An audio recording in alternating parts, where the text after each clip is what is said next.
On 24 of June 1910, Alfa, the anonima Lombarda fabbrica automobili, was founded in Milan.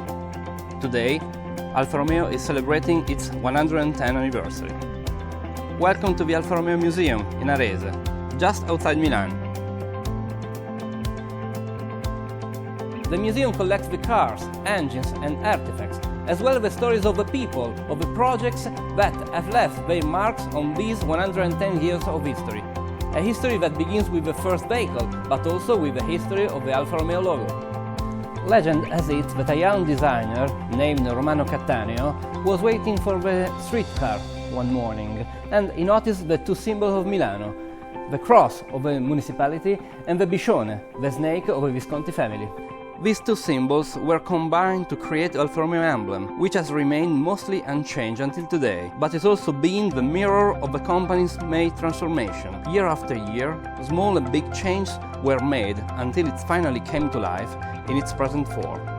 Before accessing the heart of the museum, note that one section is dedicated to the brand's aeronautical production, from the Angelo dei Bimbi, the children's angel, to the great engines produced during the Second World War. The museum is divided into three sections: Timeline, Bellezza and Speed. The Timeline section tells the story of Alfa Romeo as a company, the production plants, the people that contributed to make it great. But, above all, the cars. First among all, the 24 horsepower, the first automobile produced by the car maker in 1910, and then, throughout all the subsequent periods, until present day. 110 years of history have gone by, years in which the world has changed, cars have changed, but Alfa Romeo has always been capable of evolving and reinventing itself to remain into the spotlight.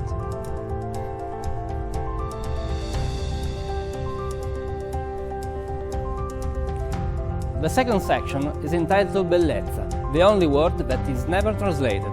Bellezza is the transformation of the shapes, it is car design, but it's also the beauty of the world seen from behind the wheel of an Alfa Romeo, as well as Alfa Romeo's role in the society.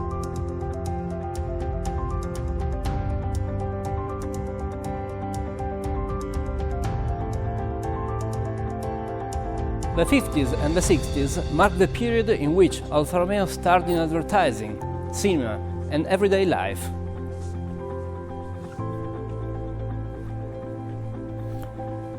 But the Giulietta, the Italy's girlfriend, and the Giulia, designed by the wind, were also witnesses of an industrial dimension. The plants were producing at full capacity, and Alfa's cars were winning at the races. The third and most passionate section of the museum is dedicated to speed. This section describes the races, drivers, the major challenges, but also the performance, driving pleasure, and technological excellence that distinguish Alfa Romeo. Our journey begins with a section dedicated to the big races in between the two world wars, where the drivers were considered actual heroes.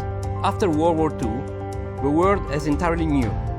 While at the Portello plant, the Alfa Romeo of the future was being designed, the legendary Alfettas, with Nino Farina and Fangio, were winning the two first World Championships of the newborn Formula One series.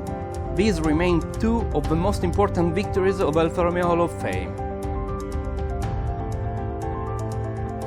However, what makes this brand truly legendary are not only the famous victories, but also the impossible endeavors that triggered the public's passion.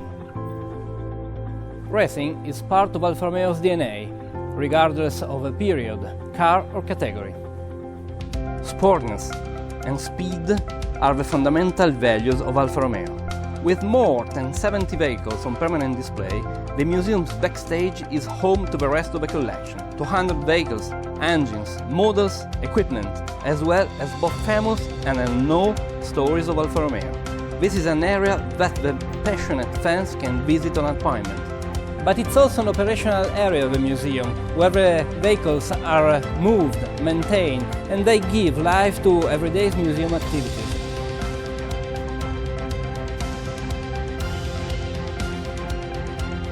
The true heart of the museum and of Alfa Romeo is the documentation center. Stretching over 6,000 linear meters, this historical archive collects documents and photographs and other materials that tell the famous and less known stories of this brand. the documentation center is at the service of scholars, students and collectors. This, the museum, the collection, the archive, is where our journey through 110 years of Alfa Romeo history begins.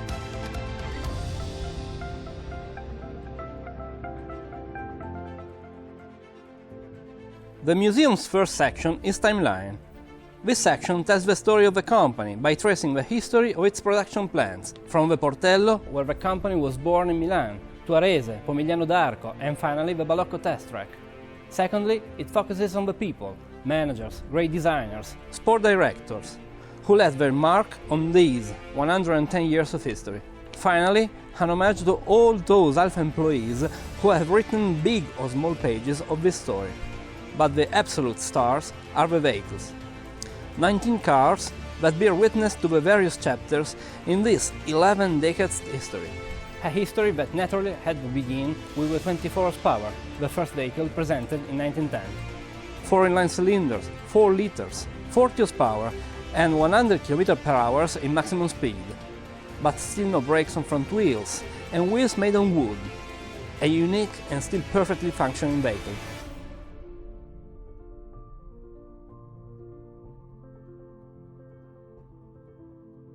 After the success of the 24 HP, Alfa starts to make profit already in 1913.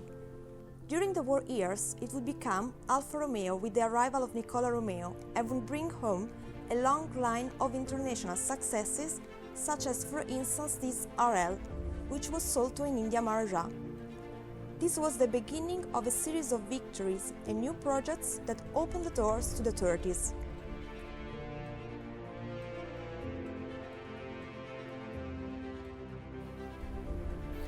A period of great commercial success in the most important elegance contest, but also in the big races of that time, from the Mille Miglia to the Targa Florio and the 24 Hour of Le Mans.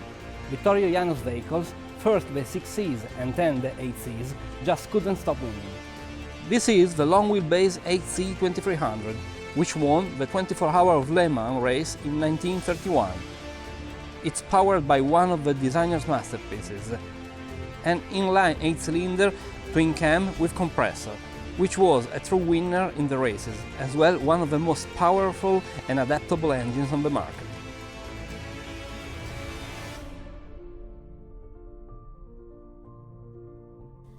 In 1932, Alfa Romeo was placed under government control. These were years of remarkable successes and remarkable cars, which led to the years of the Second World War, when Alfa Romeo focused particularly on the production of aircraft engines. After the war, the world was entirely new, and in 1950, with the 1900, the 1900, Alfa Romeo began producing on the assembly line. A much smaller car with a 4-cylinder twin-cam engine and self-supporting body. 18,000 of them were built, more than Alfa Romeo's entire production in the previous 40 years. But the true turn of events came with the Giulietta, a woman's name, a fresh and innovative color range, and, above all, a huge commercial success, also thanks to its brilliant performances. Thus, Hitler's girlfriend was born. A success that was later repeated by its successor, the Giulia, presented in 1962. Designed by the wind was its slogan, because, for the first time, the bodywork had been studied according to aerodynamic principles, which made it extremely fast. But it would also be the first vehicle designed for safety. With its gradually deforming body that already complied with safety regulations that would be introduced 10 years later.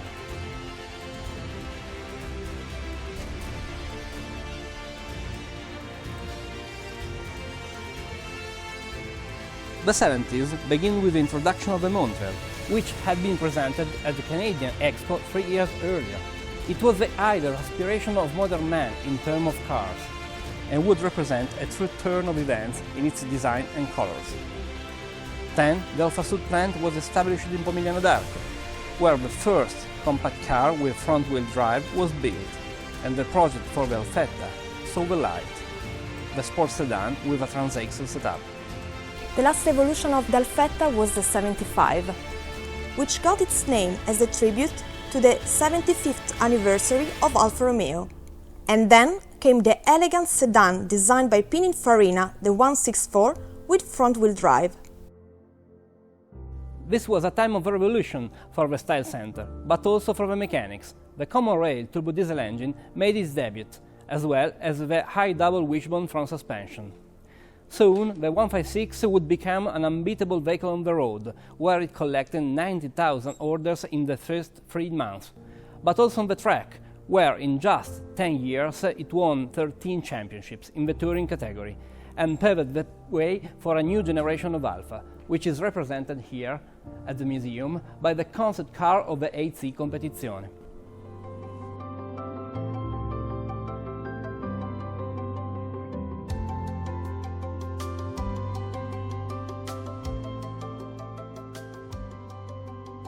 As you follow a DNA, a 12-meter installation that connects all the areas of the museum, you reach the section Bellezza.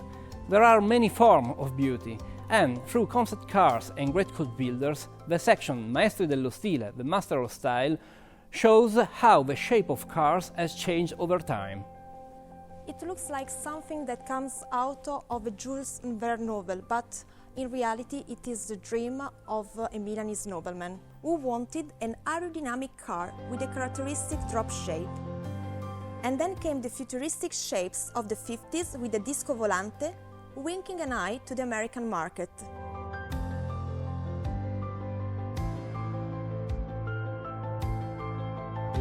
While in the 50s and 60s cars were anthropomorphic, with faces, muscles and the sensual tension of the human body, the 70s, on the other hand, brought a revolution, and the car became a sharp and geometric object, where every single element was groundbreaking, from the pop-up light to the vertical opening doors.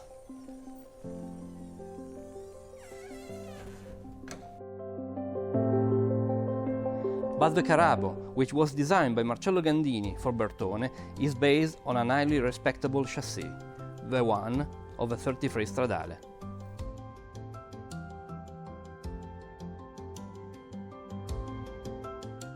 The Italian school bear witness to that period in the late 30s when coach building, and Alfa Romeo in particular, reached its peak. It is the perfect combination of technical, aesthetical and aerodynamic research, combined with the manufacturing skills of the panel beaters. The evolution of the touring superleggera berlinettas on the chassis of the 6C from the 1938 Mille Miglia up to the Villa d'Este that won one of the most prestigious elegance contests in 1949. However, the true queen of this soul is the long-wheelbase 8C 2900B, again with touring superleggera body. It is one of the most prestigious, complex and expensive cars that Alfa Romeo ever built. Based on the chassis of the Grand Prix cars of the same year, it was produced in only 30 units, and became one of the most prestigious vehicles of its day, as well as one of the most sought-after models today.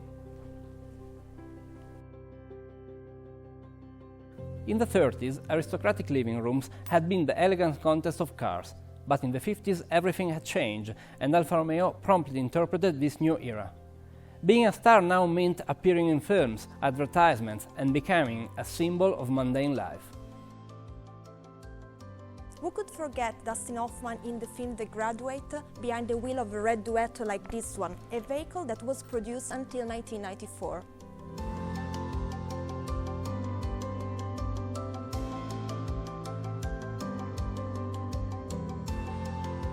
But the 50s and the 60s were not only about the covers of glossy magazines. The Giulietta with its Sprint Coupe version, the sedan, the off-series version Sprint Speciale, and the SZ designed by Zagato for the races represents an industrial dimension. The same is true for the Giulia. The sedan version was produced in 500,000 units, but only 501 of these were in the T Super version, which was the one prepared for races. Then we have the Giulia TZ, Tubolare Zagato, and the Giulia Sprint GT with the GT Junior, becoming one of the true icons of Alfa Romeo. But Giulia GT also means GTA, where the A stands for Alleggerita, lighter version, since the bodywork, designed by Giugiaro for Bertone, was replaced by an identical one but in Peralum 125, a light alloy that saved the vehicle 200 kilos in overall weight, 745 kilos carb weight, and an aluminium twin-cam engine with double ignition allow it to become the queen of the touring category in the 60s and 70s, as well as one of the strongest icons of Alfa Romeo's production, a victory a day in your everyday car.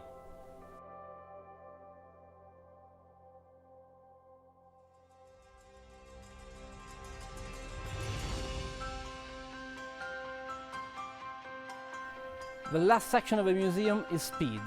It is a place in which the atmosphere, the noise of the races penetrate into the museum. These sections display the victories, the heroes behind the wheel, the legendary challenges, but also the sportness, performance and driving pleasure. It is a place in which all the cars are red, Alfa Red. A Legend is Born tells the story of the great feats of this brand until the Second World War. An adventure that began with the victory of Ugo Sivocci's RL at the Targa Florio in 1923, and which saw the debut of the symbol of the four-leaf clover. In 1925, the GP Tipo P2 won the first World Championship for Grand Prix vehicles. It was a revolutionary car which launched the era of Vittorio Jano. 2 liters, 8-cylinder, and for the first time a volumetric compressor. A technology that would make Alfa Romeo great in the 30s. The legendary P3 that saw Nuvolari star in his biggest endeavors. Then the AC 2900B Speciale Le Mans, one of the museum's masterpieces. The Tipo C that prevailed at the Vanderbilt Cup in 1936, and the 512. Up to the two impossible two-engines monoposto.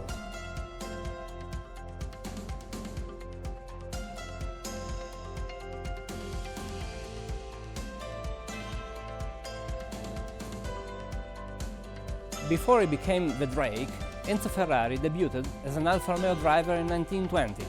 In 1929, he founded the Scuderia Ferrari, that soon became the Alfa Romeo's official racing department. That period brought Alfa many victories, but also extraordinary cars, which displayed the Alfa Romeo emblem on the bonnet and the prancing horse of Ferrari on the side.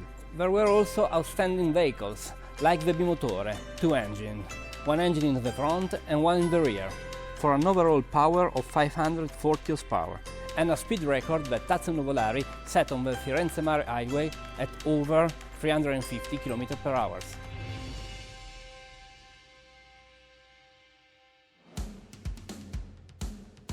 After the war, the world was reborn, and while Alfa Romeo was designing its futures, the Alfettas, which had been hiding to escape the bombings, come back to the tracks.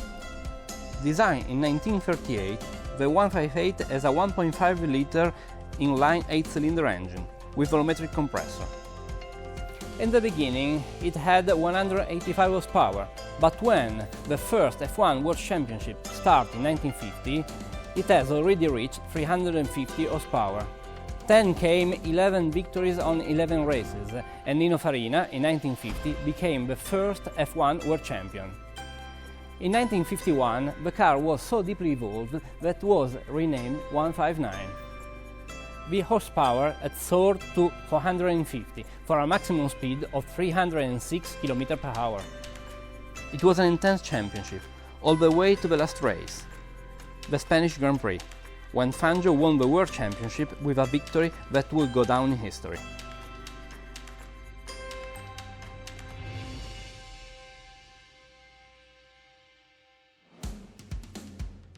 In the 60s, Alfa Romeo returned to the races with Carlo Chitti's Auto Delta, and the Tipo 33s returned to the Sport Championship.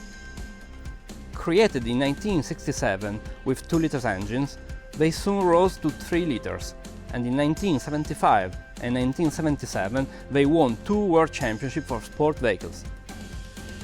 But the true masterpiece of the project is the 33 Stradale, which, as its name indicates, was a car conceived for the road use. Production was planned for 50 units, but it stopped at only 18 chassis, 12 of which have this streamlined body designed by Franco Scaglione, which immediately made this car one of the immortal and timeless icons of Alfa Romeo. It is a time in which different categories, cars, championships succeed each other. from the sports cars of the 50s, like the 6C 3000 CM, to those of the 60s, like the Giulia TZ2, and then the epic of the Giulia GTA and GTA-M, which in the 60s and 70s had no rivals in Super Tourism Championships. The dream of returning to Formula 1 came true in the 70s, when Alfa Romeo, first by providing its engines to the Team Brabham, and then by participating with a complete Alfa Romeo vehicle, finally returned to the top league. The cars preserved in these halls are alive and functioning. A mechanical workshop maintains them regularly, and a small internal track allows them to stretch their legs every once in a while and drive a few laps to remain strong and alive.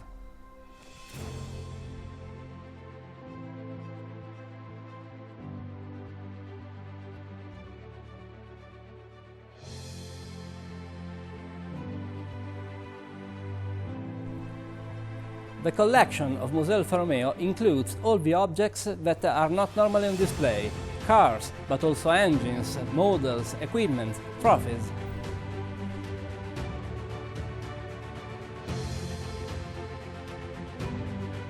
This is the story of Alfa's one-seaters, from Formula Indy to F1, from Formula 3 to the Alfa Boxer.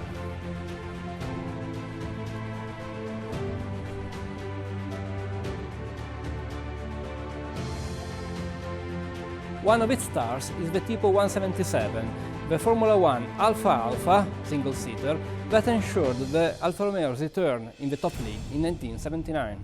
Another section is dedicated to off-road vehicles and prototypes, such as the 1009M, nicknamed Matta, the crazy one. But one of the most important areas of this section is dedicated to style. It collects the prototypes that have marked the stylistic evolution of Alfa Romeo, from the 1981 Proteo to the Caimano, then the Cuneo, the Navajo, and under these canvases we also find other prototypes, like the Zagato Z6 that never made it into production. Not only cars, the section Oltre, beyond, is dedicated to all the other productions. A Romeo tractor from 1920, the compressor produced during World War I with Alfa engines, but also marine engines and a boat, a Popoli hull that in 1969 has set a record with Leopoldo Casanova of more than 225 km/h, which has not been broken to this day.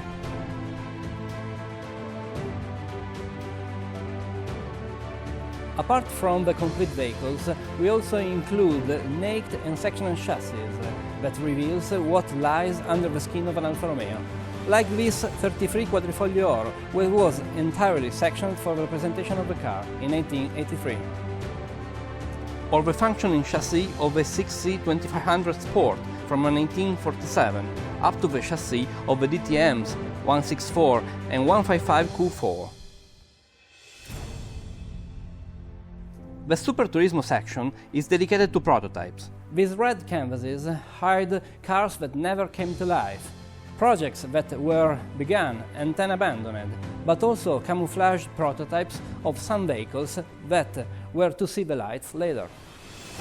The section includes the Sprint 6C, with its 6-cylinder engine replacing the rear seats, or the Scarabeo 2, disguised as a Junior Zagato, and even the prototype of a 1750 sedan, that has been camouflaged as a rover for the tests. Another section is dedicated to the RL, Giuseppe Merosi masterpiece, and yet another to his heir Vittorio Iano and his 6Cs. We have a 6C 2500 Super Sport, produced right after the war, and anticipated by the great 6Cs 1750, 2300 and 2500 of the pre-war period. The Gran Turismo section needs no introduction. The Giulia Sprint, the Giulietta Sprint Veloce, and also the frame number 001 of the GT Junior, up to the more recent vehicles, in particular the modern SZ and RZ. The Speciale Vehicles section features all the transformed cars. The Giulia Super that Colli opened on the occasion of the official visit of the President of the Italian Republic Saragat in Arese, but also the Alfetta that starred in the raid North Cape, South Cape. Finally, the collection also includes Everyday's car, with a big overview of most recent models. from the sedans of the 60s to those of the 80s, until the cars of today.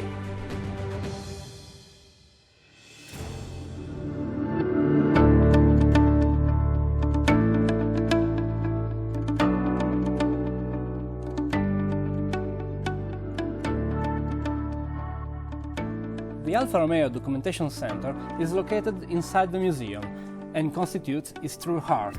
Spread over 6,000 linear meters of bookcases, it collects documents, images and the testimonies of 110 years of history.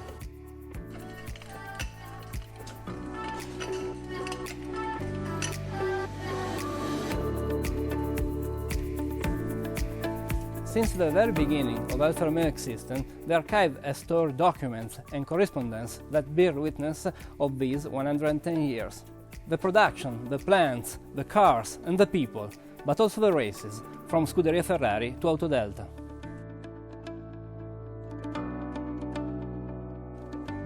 We thus have access to photographic images, videos, technical drawings, sketches from the Style Center and even the production records.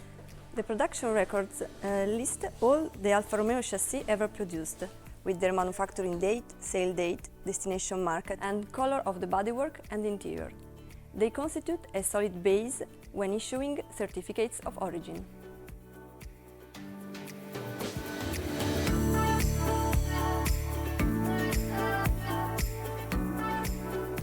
History is absolutely key to Alfa Romeo. The material stored in the archive and the research conducted until today provide a fundamental support to Alfa Romeo communication, an enhancement of a brand's image, and play an important role in the definition of the new products. Apart from its role within the company, the Documentation Center is also an important reference for the outside world.